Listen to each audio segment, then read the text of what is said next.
Candidato conosco, Marco Aurélio Martins, que é candidato do Novo. Candidato, boa noite, seja muito bem-vinda. Nossa proposta é centrada nas temáticas de campanha, por conta, inclusive, do formato do projeto da nossa entrevista. A sua relação sempre é vinculada ao seu partido, diferente de algumas outras candidaturas. O que o Novo agrega na sua candidatura? Boa noite a todos, é um prazer estar aqui com vocês novamente. Boa noite, Adriana, Chico, Dirceu. Quero agradecer aqui o programa Mentoria. Chaim esteve aqui, cumprimentei também, é um prazer estar aqui novamente.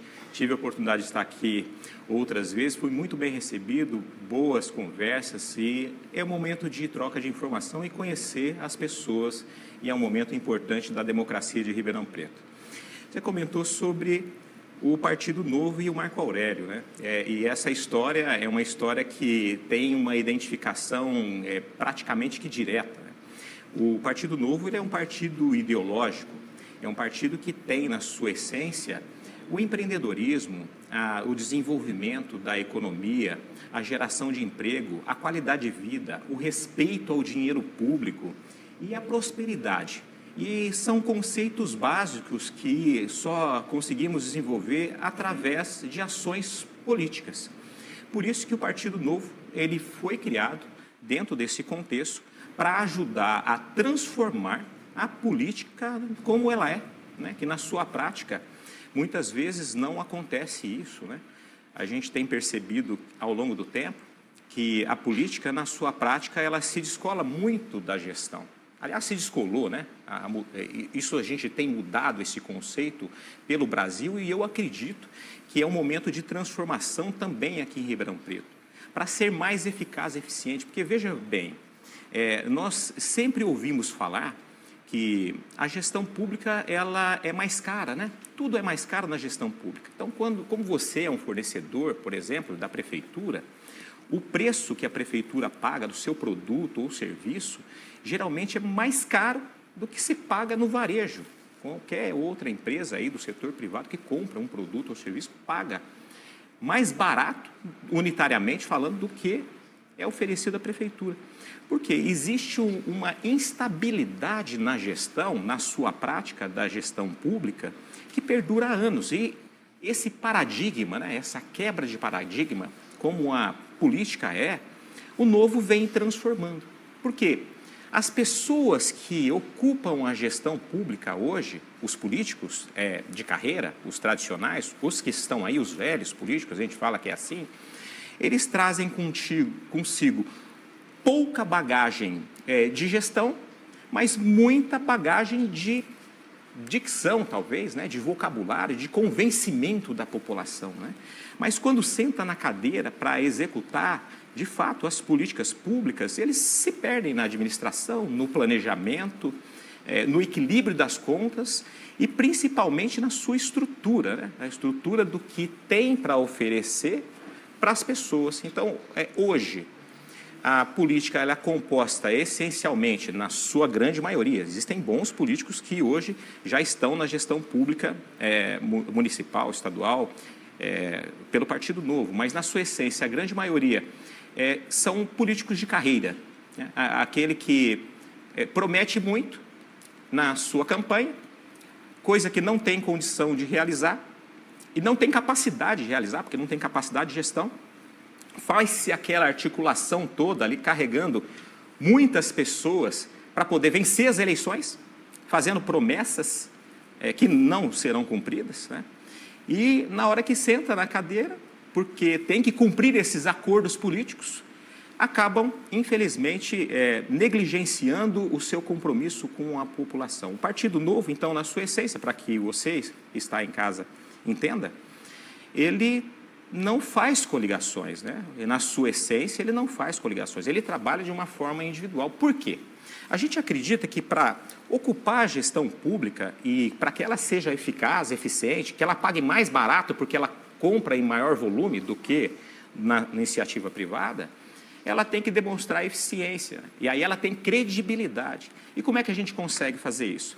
Fazendo processo seletivo, né? Não acordos políticos. Então, as pessoas que vão ocupar a gestão pública, elas, assim como os candidatos do Novo, aliás, quero ressaltar ressaltar, o único partido que faz processo seletivo para que essa pessoa que deseja ingressar na gestão pública, ela seja avaliada para disputar um pleito, que é o meu caso. Eu passei por 7 etapas de avaliação e fui aprovado para poder administrar uma cidade. Demonstrei qualificação, capacitação para poder disputar esse pleito. E a gente vai fazer isso também para a formação de equipe que vai administrar a gestão pública, que não vem através de acordos políticos, aqueles que financiam muitas vezes a campanha, né, para ficar mais fácil ganhar, investe em propaganda, mas a gente vai investir em programas de seleção para poder selecionar as melhores pessoas para oferecer os melhores serviços para você que está aí do outro lado, a um melhor preço, né, a uma melhor condição, mais eficaz, mais eficiente e atender na sua plenitude as políticas públicas para poder fazer a essência da gestão pública, que é trabalhar para você, trabalhar para o cidadão. O gestor público, ele tem o dever de trabalhar para o cidadão. Candidato, nós não temos uma regra rígida em relação ao tamanho da resposta, mas fica evidente que com 40 minutos a gente consegue fazer mais abordagens com respostas mais curtas, mas o critério continua sendo o seu. Doutor Dirceu? Boa noite, candidato. Muito obrigado pela sua presença. Eu tenho insistido com os candidatos. Nós temos em Ribeirão Preto uma conjugação de mais de 32 instituições, inclusive as universidades públicas e privadas da cidade, na busca de levar à administração uma sugestão, como já foi levado, da criação de um órgão de planejamento. Entendemos que Ribeirão precisa ter um órgão de planejamento. Temos a Secretaria de Planejamento na sua estrutura, mas quer pela precariedade, pela falta de servidores e porque tem uma atividade de licenciamento que toma muito tempo, acreditamos que um órgão de planejamento, a exemplo do que existe lá em Curitiba, Londrina, Maringá, São Paulo, Rio de Janeiro, seria mais adequado. Até porque, recentemente, nos chega a notícia de que esses órgãos de planejamento que já estão criados, eles criaram um trabalho em rede. Portanto, isso facilitando problemas que são semelhantes com soluções que já foram pensadas, estudadas e até testadas. O que o senhor pensa sobre isso, pela criação de um órgão exclusivo de planejamento, né, na administração de Ribeirão Preto? Obrigado, doutor Dirceu. É essencial na construção de um planejamento de políticas públicas para a cidade e esse é o método que a gente quer fazer a gestão da cidade, com a participação das pessoas, envolvendo o maior número possível de entidades da sociedade civil, através também das entidades do setor público, para a gente fazer uma construção mais efetiva, com o maior número possível de informações. O nosso programa, inclusive, ele é chamado de Programa de Governo Portas Abertas, né? Não só para as instituições, né? Mas também para as pessoas, através da sociedade civil organizada, para as entidades representativas de classe, associações de bairro. A gente tem uma intenção e um desejo de levar a gestão pública municipal de Ribeirão Preto para que você seja um agente de transformação da cidade, através da iniciativa de levar essas informações de demanda do ponto onde cada um está. Falando especificamente sobre planejamento, é um ponto muito grave e sério, e que não é exclusivo de Ribeirão Preto, mas a gente sabe que é crucial e determinante para o desenvolvimento da cidade. Ter um bom planejamento para a cidade é o que vai determinar se ela vai ter sucesso ou fracasso no seu desenvolvimento ao longo do tempo. Os números que nós temos acumulados, tanto no desenvolvimento econômico, quanto esses impactos aí por falhas de planejamento, sempre são falhas de planejamento. O planejamento houve, mas ele falhou muitas vezes. Vou citar o exemplo aí das obras públicas de mobilidade urbana que nós tivemos em Ribeirão Preto e que quebrou... Candidato, reforça com esse microfone, por favor. Pode continuar com ele. Foi esse aqui? Isso. Mas deu para ouvir? Deu. Ah, tá. Então, essa falta de planejamento ou falha de planejamento generalizada que nós tivemos aí ao longo de várias gestões, tá? Não exclusivamente dessa, demonstra exatamente o que o senhor disse agora, né?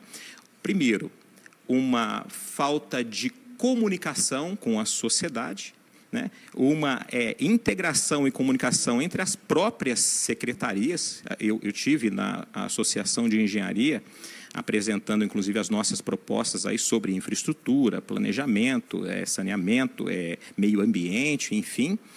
E a gente ouviu muito isso das pessoas que, inclusive, integram a gestão pública atual. E isso vem através da liderança, né? A liderança é que tem que dinamizar isso, trazer as pessoas para o diálogo e para a participação dos processos de decisão. É uma ideia esplêndida, maravilhosa. Nós já avançamos, nós temos aí o programa Portas Abertas, e que é para a sociedade civil como um todo, tá? De forma generalizada, e certamente aí no planejamento, infraestrutura, a gente vai trazer também essa participação aí da sociedade civil e das outras entidades da sociedade para a discussão e participar aí da melhor decisão para todos, porque todas estão interrelacionadas, né? Quando todas sentam na mesa para tomar decisão, melhor. Na própria associação de engenharia, quando nós conversamos, muitas vezes ali a infraestrutura e o planejamento, como não se comunicam de forma efetiva, às vezes está ali realizando um trabalho, tem que refazer aquilo porque ficou um trabalho pendente da infra e acaba desfazendo aquilo, e a gente sabe o custo que é refazer alguma coisa, né? Gasta mais do que o dobro, e isso é desperdício do dinheiro público, e a gente respeita muito isso. Boa noite, candidato. Eu imagino que o senhor, como empresário, queira trazer algumas premissas, alguns conceitos da iniciativa privada para a gestão pública, né? Nesse sentido, eu lhe pergunto, e imagino também que o senhor deve ter já feito um levantamento sobre o funcionalismo, sobre as secretarias. Eu lhe pergunto se o senhor já fez um diagnóstico, se a máquina pública de Ribeirão Preto, na sua opinião, está inchada e onde ela poderia, caso o senhor considere positiva essa afirmação, onde ela poderia ser enxugada. Funcionalismo, secretarias, comissionados, qual é a sua avaliação? Chico, a gente já fez, sim, essa análise, né? E a gente começa de cima para baixo. A sua pergunta é muito pertinente, é a chamada de avaliação macro, que é a identificação de onde tem possíveis vazamentos de dinheiro público que acaba não chegando na ponta, que é você, cidadão, aí, por exemplo, quando deixa de receber um serviço. Falando, por exemplo, de saúde, né? Nós temos aí uma pasta que tem um orçamento de mais de 894 milhões de reais, e a gente vive, por exemplo, na percepção das pessoas, e nos estudos dizem, né, um caos generalizado no atendimento, né, filas quilométricas, gente morrendo na fila, falta de equipamento, falta de médico, falta de profissional de saúde, uma desorganização generalizada, e esses são os problemas críticos que existem, né? E a estrutura material, né, os prédios, e até mesmo os equipamentos, eles não funcionam sem as pessoas. E a gente tem, como eu disse, na prática da política, um equívoco muito grande na escolha das pessoas que são de cargos de chefia, de secretaria, muitas vezes, não vou generalizar.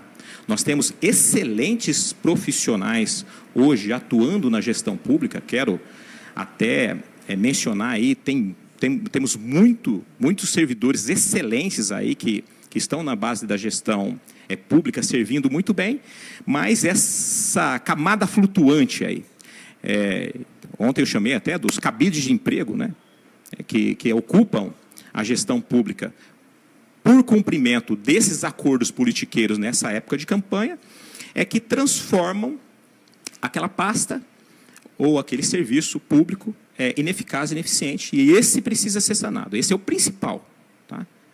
E você tocou também, Chico, num assunto muito importante, né? Acostumado a fazer gestão de negócios, é isso que eu estou acostumado a fazer.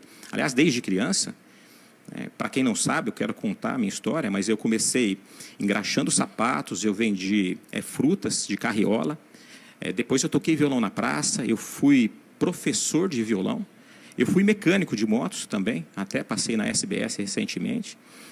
Depois eu fui técnico em química. E somente com 21 anos, com uma mobilete, eu quis empreender, acreditei no sonho. Minha mãe foi a minha força inspiradora, ela que acreditou, porque a mãe acredita em tudo, né? E ela acreditou, e aliás o nome da empresa é o nome dela, né? Distribuidora Eli Martins, porque ela foi a única que acreditou. E deu certo o negócio, né? E eu busquei muita qualificação, capacitação empreendedora, mas a administração essencial é isso, é saber organizar a casa, saber organizar as coisas para poder fazer as coisas funcionarem e gerar resultado. E não tem nada de errado gerar resultado. Aliás, quero fazer um parênteses aqui, meus adversários acharam aí 2 problemas meus, né? Os cabelos, que estão sempre penteados, o pessoal fala muito dos meus cabelos. E outro é o patrimônio, que é o maior patrimônio aí dos candidatos que estão se apresentando. E acho que talvez eles não saibam, mas eu comecei com uma mobilete. Essa é a minha história. Então, e eu acredito hoje, e esse é o propósito de eu estar aqui hoje, fazer você também acreditar no seu sonho, para poder realizar, prosperar junto com a cidade, criar ambientes de negócio para ter uma vida digna. Todos devem e podem, e vão ter aqui em Ribeirão Preto, na nossa administração, a gente vai ter aqui uma Ribeirão Preto próspera e empreendedora. Como? De acordo com o que você falou aí, tendo uma cidade bem gerida, né? A gestão pública é administração, é saber administrar. Um bom administrador vai administrar bem também uma cidade. Não os políticos que, muitas vezes, de carreira, né, aqueles velhos políticos que vêm carregados de coligação, aquela coisa, chega lá para poder ficar ali de 4 em 4 anos, se alternando ali entre o poder, tudo farinha do mesmo saco. A gente está cansado disso. Então, por esse propósito, eu não preciso da política, graças a Deus, aliás. Minha esposa está aqui na plateia também, hoje, está me acompanhando. E é um sacrifício muito grande, mas a gente vê um propósito de transformação política para a cidade e melhoria da qualidade de vida das pessoas, né? Uma vida digna, e é isso que a gente quer, é isso que me inspira, por isso que eu estou aqui. Muito obrigado pela pergunta. Essa relação de gestor, né, chefe do executivo, com a estrutura, a máquina toda, é extremamente importante para viabilizar uma boa gestão, tanto no que diz respeito à parceria no trabalho, em especial no caso de grandes pastas, como é a Secretaria da Educação e a Secretaria da Saúde. Nesse sentido, candidato, falando ainda sobre a máquina pública, nós temos algumas amarrações, né, legais, como a responsabilidade fiscal, responsabilidade, né, da gestão do chefe do executivo e também, né, a questão previdenciária, que foram problemas bastante mencionados e redimensionados nos últimos 4 anos em Ribeirão Preto. Tem estudo sobre isso? Sabe como conduzir essas 2 pautas para o próximo mandato? Bom, responsabilidade fiscal todos nós deveríamos ter, né? Ainda bem que na política isso agora é a realidade, né? Porque não gastar mais do que recebe, né? Ter o equilíbrio das contas. E isso nós tivemos problemas sérios aqui em Ribeirão Preto que nos causaram sérios transtornos, né? E a gente precisa cuidar disso. Eu vou lembrar, em 2016 nós tivemos aí um desastre assim nas contas públicas de Ribeirão Preto. Nós tivemos um endividamento aí de mais de 2,1 bilhão de reais, em decorrência até daqueles escândalos de corrupção generalizada, roubo de dinheiro público, né? Naquela grande operação que houve aqui, que culminou, inclusive, na prisão da prefeita e na renúncia do vice-prefeito, que era do PSD, inclusive, junto com o MDB. E isso a cidade não pode mais viver, né? Eu acho que o câncer da gestão pública está na corrupção. Mas trazer essa discussão para o debate, ela é muito importante para a gente poder projetar a cidade e fazer o melhor trabalho, né? Eu fiz um comentário a respeito disso, né? Eu gosto de insistir a respeito a raiz dos problemas, né? Onde é que estão as raízes dos problemas? quando a gente faz uma análise macro, né, e toda decisão macro, que a gente olha tudo de cima e vai depois estratificando para depois detalhar realmente a gestão. Então, tem que olhar a cidade como um todo. Então, olhando a cidade como um todo, falando aí da responsabilidade fiscal, receber mais sem aumentar impostos, esse é o desafio do Partido Novo, inclusive. Né? E economizar dinheiro público. E ainda assim, garantir serviço de qualidade para a população. Então, assim, chave básica, simples. É como numa empresa. Você tem lá, você vai ter a sua venda, que são as suas receitas, as suas despesas. Então, se você tem despesas menores que receitas, você tem lucro, que é dinheiro em caixa, para você prosperar na vida. Isso é o conceito básico do empreendedorismo. E o seu cliente que está na ponta, oferecer o melhor produto ou serviço. A gestão pública é a mesma coisa, né? A gestão pública tem que administrar bem o dinheiro público, que é dinheiro da população, de você que está assistindo, que recolhe lá o seu ISS, o seu IPTU, e que tem que ser respeitado. Isso vem para o caixa da prefeitura, e a prefeitura tem a obrigação, o gestor público, de prestar o melhor serviço e fazer a melhor administração daquele dinheiro. Então, fez a receita através dos impostos, o que ele tem que fazer? Essa nossa defesa, tá, do Partido Novo, né? De onde vêm as receitas aí da gestão pública? Vem do setor produtivo, de quem gera emprego, renda, movimenta a economia, é o empreendedorismo. Aliás, meu nome nas redes sociais é Marco Aurélio Empreendedor. E a gente quer transformar Ribeirão Preto numa cidade próspera e empreendedora. Como? Com uma gestão de qualidade, eficiente, eficaz e levando serviço de qualidade para a população. Então, ter esse equilíbrio é o nosso propósito aqui para Ribeirão Preto, e nós vamos fazer a melhor gestão pública municipal do Brasil aqui, que será referência para todo o Brasil. Candidato, um dos assuntos que é recorrente entre os candidatos é a situação da água em Ribeirão Preto, ainda mais nesse momento especificamente que estamos vivendo. Aponta aí a administração atual que uma das alternativas é buscar a água do Rio Pardo, que também está vivendo uma crise hídrica,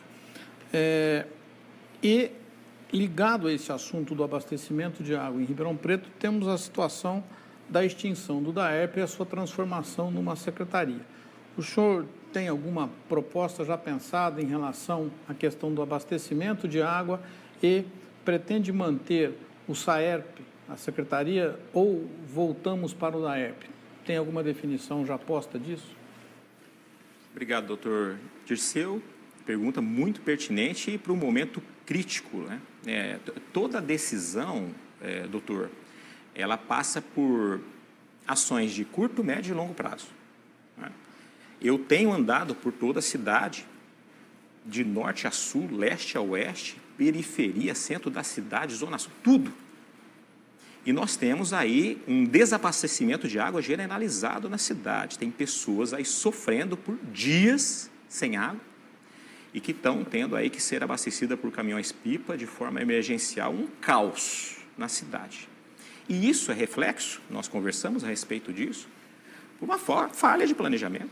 Claro que é falha de planejamento. Nós entramos no detalhamento disso, tá? Então, a cidade cresceu de uma forma não planejada, desordenada. A gente tem os dimensionamentos aí das redes de distribuição de água. Aliás, quero lembrar que eu participei do encontro do Plano Municipal de Saneamento Básico, e lá o assunto que foi mais falado pelos técnicos, que conhecem muito bem, inclusive, da área, até quero parabenizar, tem um corpo técnico muito bom, a prefeitura, mas faltou liderança e vontade política para poder tomar a decisão que precisa ser tomada no momento que precisa.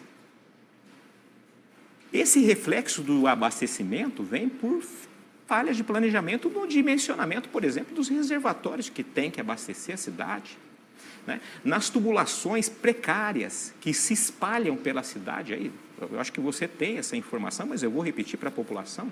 População, a cada 2 litros de água distribuído pelo SAERP, 1 é perdido praticamente. Assim, como é que vai chegar a água na torneira, na sua torneira? Precisa sanear isso. É o desperdício. Isso é gestão. Sanear desperdício é gestão. Planejamento é a questão da execução. Por que antes não pensou, então, se a cidade está crescendo por uma determinada região, por que não já dimensionar de forma correta aqueles reservatórios para que, em momentos de seca, como nós estamos vivendo, não fique desabastecida a população? Por que precisa esperar acontecer o caos para tomar medidas emergenciais? A cidade, ela vive apagando incêndio. Cidades que vivem apagando incêndio, ou empresas que vivem apagando incêndio, que falta planejamento. É simples, o resultado é esse. E a gente precisa do planejamento. Eu citei, então, assim, a questão, quais são as soluções, né? Precisa, de forma emergencial, resolver a questão do abastecimento. A gente vai... só para uma informação que eu tenho, inclusive, acho que poucas pessoas têm. A falta de mapeamento das redes de distribuição de água, esgoto e microdrenagem, aquela água que desce na guia ali de água pluvial, né, da chuva, é praticamente generalizado.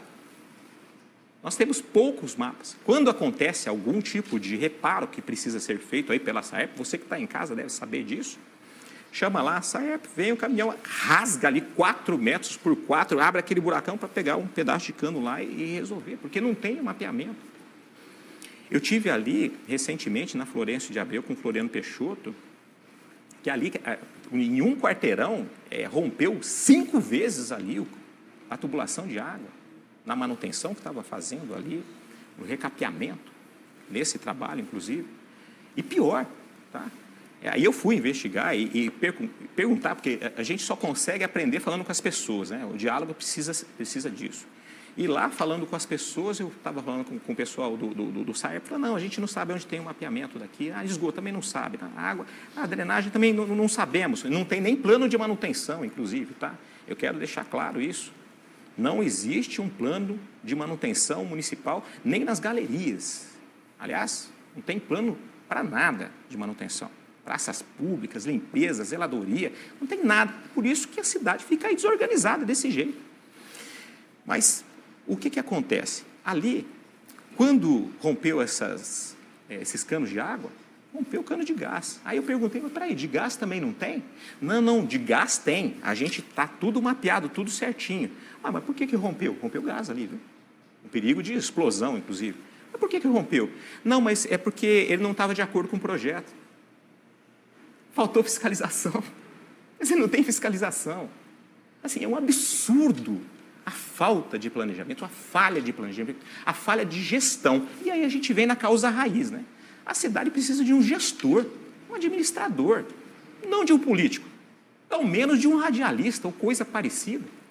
Assim, a população já está percebendo, né? Está consciente disso. Então, o que nós precisamos para a cidade, para projetar a cidade, para a prosperidade, é isso. E é isso que nós vamos apresentar para a cidade e colocar a cidade nos trilhos e levar Ribeirão Preto para o desenvolvimento a partir de 2025.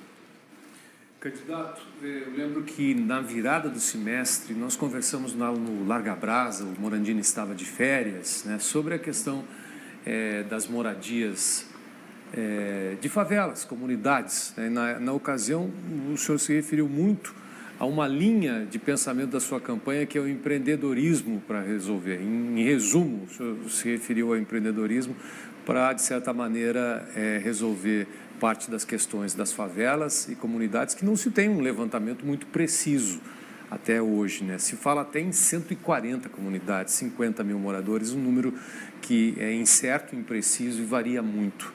De lá para cá, de julho para agosto até agora, o senhor teve alguma mudança no seu pensamento com relação à questão das favelas e comunidades ou segue nessa linha de que o empreendedorismo pode resolver essa situação? Não é só o empreendedorismo, né? Eu vou lembrar aí o que nós temos de plano para poder entender, né? Ribeirão Preto, a gente tem que entender o todo, né? Por que nós estamos na situação agora, a gente precisa entender aí o diagnóstico, né? Ribeirão Preto é um solo fértil, é uma cidade que tem um grande potencial, mas que não soube aproveitar. Tem muita gente que fala aí que Ribeirão Preto está caminhando a passos largos com desenvolvimento econômico, coisa e tal. Então, pessoal, assim, a população está aí e os números do IBGE também estão. Quem sabe fazer uma análise vai poder pegar ali só, por exemplo, o PIB, né? A gente pegar o PIB, que é tudo que a cidade produz de riqueza, de 2017 até a última medição, a gente vai ver que ela passou da posição 22ª colocação no Brasil para a 29ª. Então, Ribeirão Preto perdeu 7 posições ao longo desse tempo.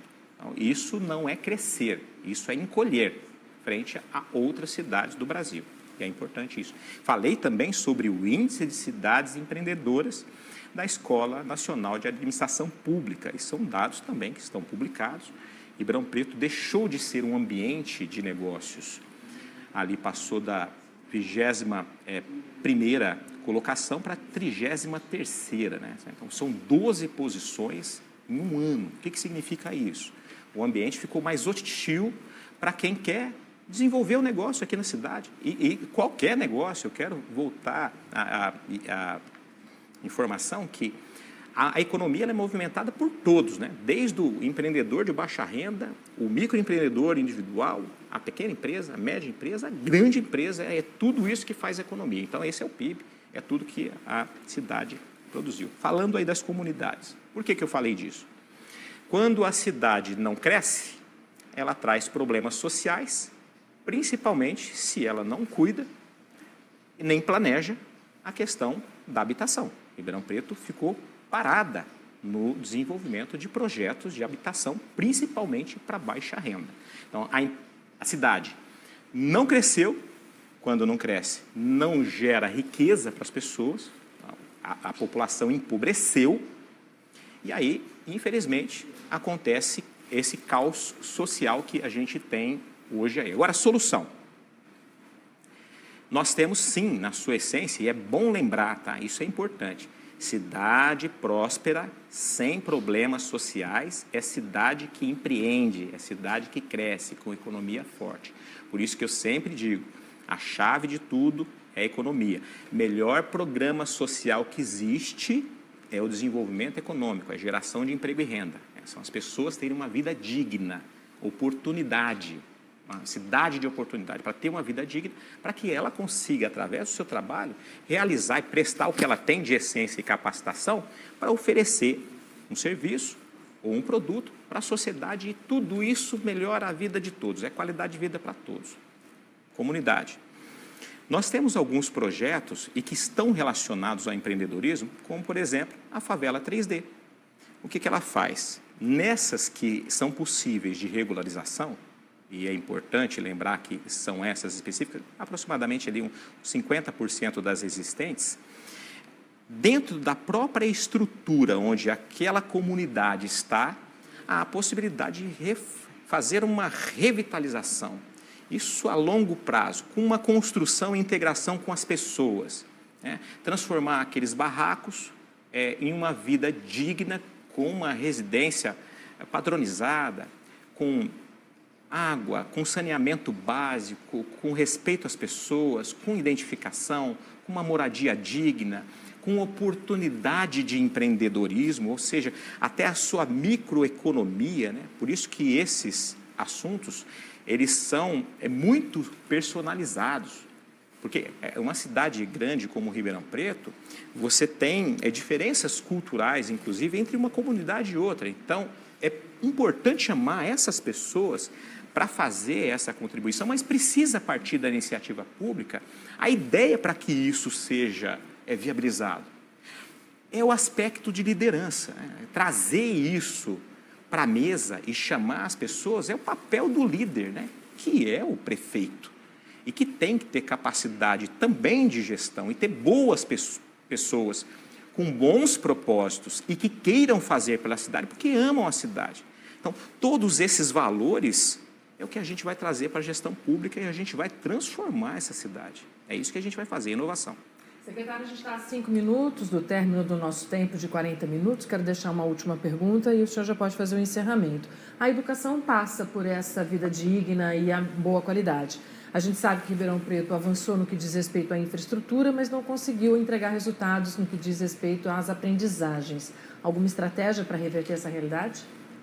Adriana, o que eu percebi, tanto nas discussões, inclusive com o Instituto 2030, participei intensamente das discussões com relação à educação, me parece, tá, a percepção, e eu acho que você deve concordar comigo, mas está muito relacionado com o que a gente falou, esse distanciamento da gestão pública com relação às pessoas que estão na ponta e que muitas vezes vêm porque tem ruídos entre essa comunicação e que são promovidos por pessoas que estão ali, que não estão preparadas e que vêm por conchavos políticos depois que senta na cadeira, que acaba trazendo esse distanciamento, além dos problemas sérios de investimentos errados, ou seja, gasto de dinheiro público errado, que não vai chegar na ponta, e também até a própria insatisfação dos profissionais de educação, que tem muitas vezes ali os seus acima, nesses cargos que são identificados, eu acho que todos sabem disso,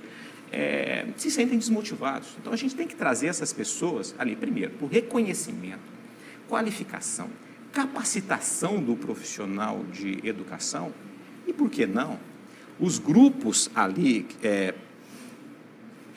colocarem à disposição o nome que seria o cargo de chefia. Ele participar, porque ele conhece da área ali, ser eleito, participar por processo seletivo, como é feito a nossa proposta, então, trazer essas pessoas para a discussão, criar programas de incentivo, sim, a gente fala muito de meritocracia, eu gosto de falar nisso, são programas de recompensa por entrega de resultado com indicadores de desempenho para prestar o melhor serviço para você aí, população, você que está nos assistindo, o melhor serviço, aquele servidor que presta o melhor serviço, ele é premiado, ele é qualificado. E a gente vai desenvolver programas de incentivo nesse sentido. Funciona em outros lugares, vou falar de Minas Gerais, que acontece isso, que é do nosso governador Romeu Zema, e vou falar também da cidade de Joinville, que é também um prefeito do Partido Novo, que também inovou a cidade e tem índices aí muito superiores e que a gente vai trazer para Ribeirão Preto. 2 minutos para terminar, o senhor pode se despedir. Tá bem. Eu quero me dirigir a você que está aí em casa. Ribeirão Preto hoje tem a grande oportunidade de uma grande mudança para transformar essa cidade na melhor cidade para se viver do Brasil, com uma administração séria, honesta, dedicada, com respeito a você. Totalmente diferente do que estava sendo feito ao longo dessas décadas aí da gestão pública, inovadora mesmo, e que vai determinar, levar essa cidade para a prosperidade e o desenvolvimento para a sua casa, para a qualidade de vida, em respeito a você. Então, eu estou aqui com o coração aberto e voluntário. Como eu falei, eu não preciso da política, mas tenho um propósito de levar essa cidade junto com você para a melhor cidade do Brasil, com esse tipo de trabalho. Por isso eu te peço, no dia 6 de outubro, faça como tantos outros que já identificaram aí. Vote 30, vote Marco Aurélio, vote Partido Novo e vamos transformar Ribeirão Preto numa cidade próspera e empreendedora. Muito obrigado. Obrigada.